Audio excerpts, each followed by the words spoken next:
last video about the neck construction, I talked about the different kinds of necks, the different kind of peg heads, the different kinds of the way they construct them, whether they're gluing multiple pieces together or using one piece, or the different construction methods. So anyways, what I want to do today is go ahead and show you how I normally construct necks for my guitars.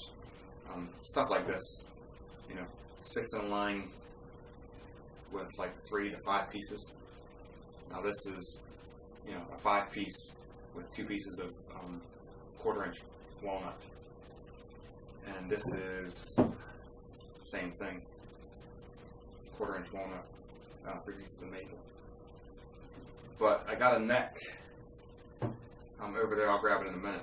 That's a 3-piece neck, basically this, but it don't got the walnut stripes in it. This is a angled neck with a rosewood fretboard, and it is a 3-piece neck. I don't know if you can see the glue lines on that, and it's got a veneer on the peg head.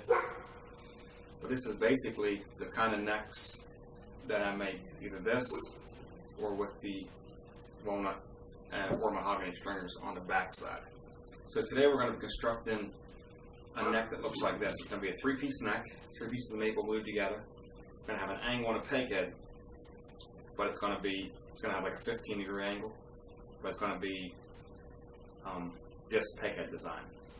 Because I got 2 guitars, I got a couple guitars I'm building that I'm getting finished up for a couple guys, and 2 of them get this one, this peg head design. It's a, one will get this one and then one gets this one, but it's reversed. But this is basically the kind of necks we're going to make, and I'm going to show you how I go about getting these glued up and then getting them cut out, and basically how I build a neck from scratch. The neck we are going to be building today is going to be a 3-piece neck.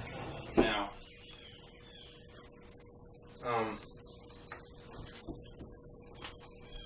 3 pieces. This wood is 3/4 of an inch, a little bit thicker, but about 3/4 of an inch, and it's 30 inches long. I'll get 2 necks out of this, 2 angled necks, and then I'll have a chunk in the center that'll be, about like that. And I'm going to try to take that piece and also get enough to make a neck out of it. And that's going to be a little bit of an experiment just to see if I can get 3 necks out of this. And if I could, that'd be awesome. There'd be a lot less waste on this deal. So 3/4 thick, 30 inches long, and these are I think they're like 2.5 inches wide. In that area. Maybe 3 inches wide.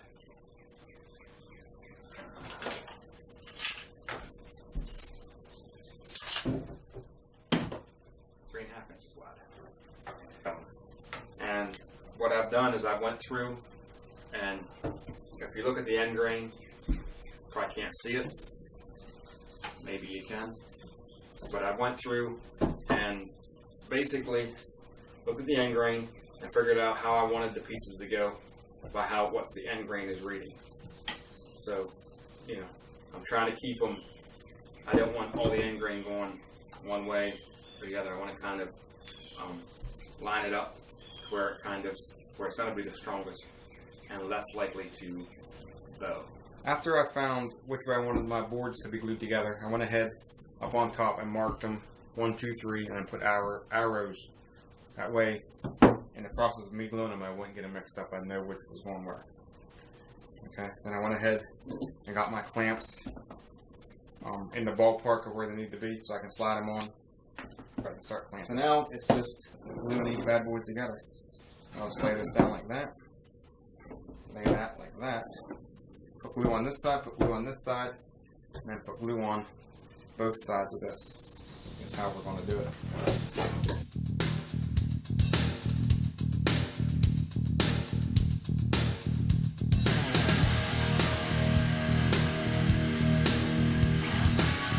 Okay, so I got all my glue on there, and now we got it glued. We can start throwing clamps on it. And what we're going to do, put a clamp down here, and we're going to make sure that it's level down on this side, over here, and make sure the top's level. That's important. We want to keep this top as level as possible.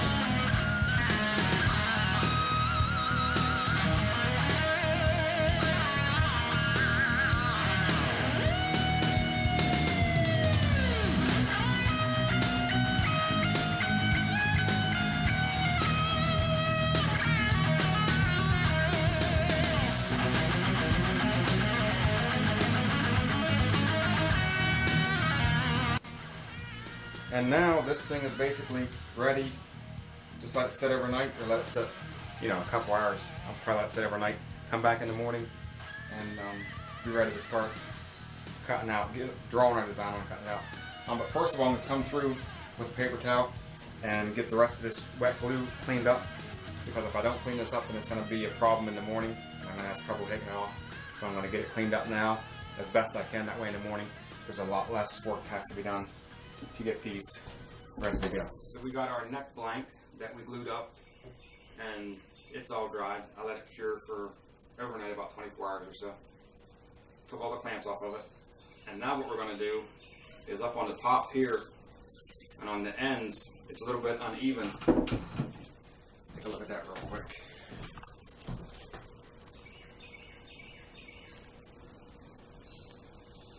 And then up on the top.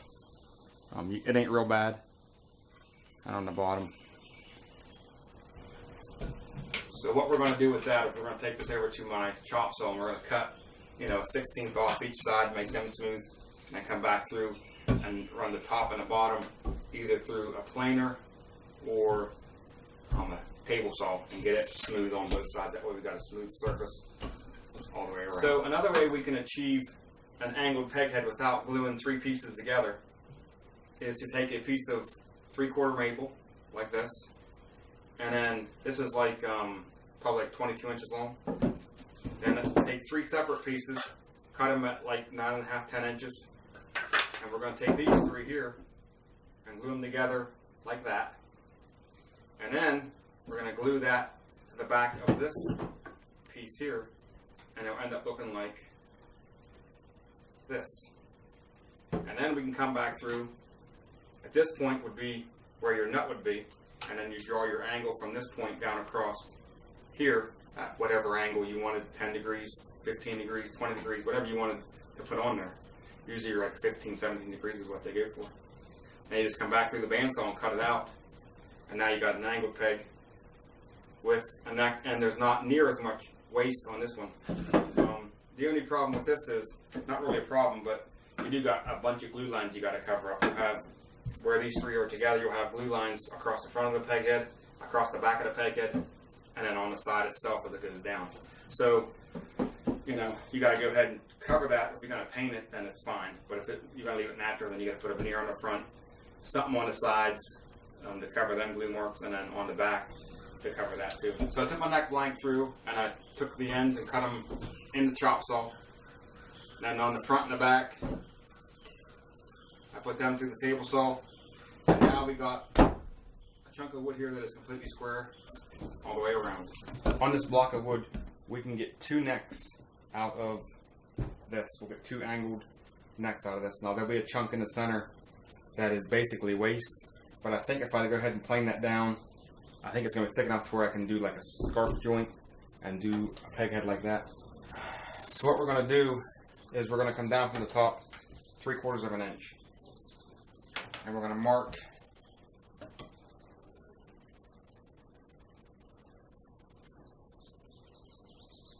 out across here. And we'll do it from the other side too. And then we'll come back through with a roller and basically just make 2 straight lines on it.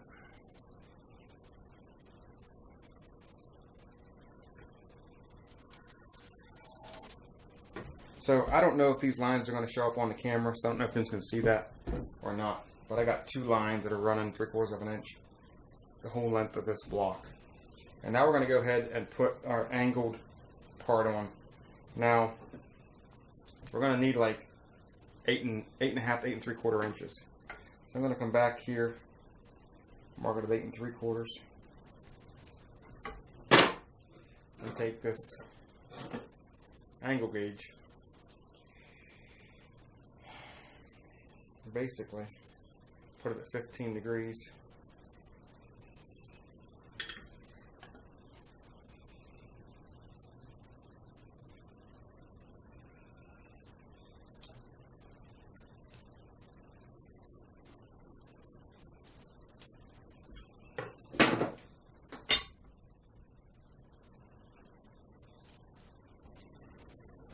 And that's going to be basically the bottom of the neck. We'll cut it in the bandsaw like this, hit this point, and angle it back like that. And then we'll come back through and measure probably like 5/8 of an inch, maybe 3/4 of an inch, probably 5/8.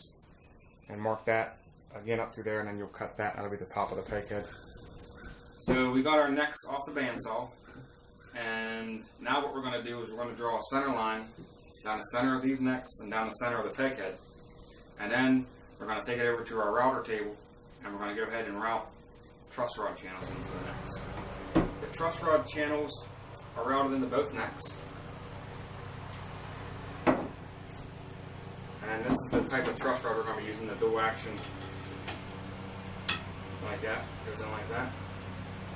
So now, the next thing we've got to do is our width at the nut and our width at the 22nd fret. We'll figure that out, get lines drawn for that. And then come back with a peg head template like this. This is the design that both these necks are getting. And what we'll do is, we got to add wings onto it. We'll have to add the pieces onto the side here to get it a little bit wider. And that will go on something like that. And we'll put a veneer over top of this to cover up our glue marks there. And it'll be basically ready to cut out the peg head shape and cut out the neck shape. And from there, it's basically get a fretboard on it and start profiling the back.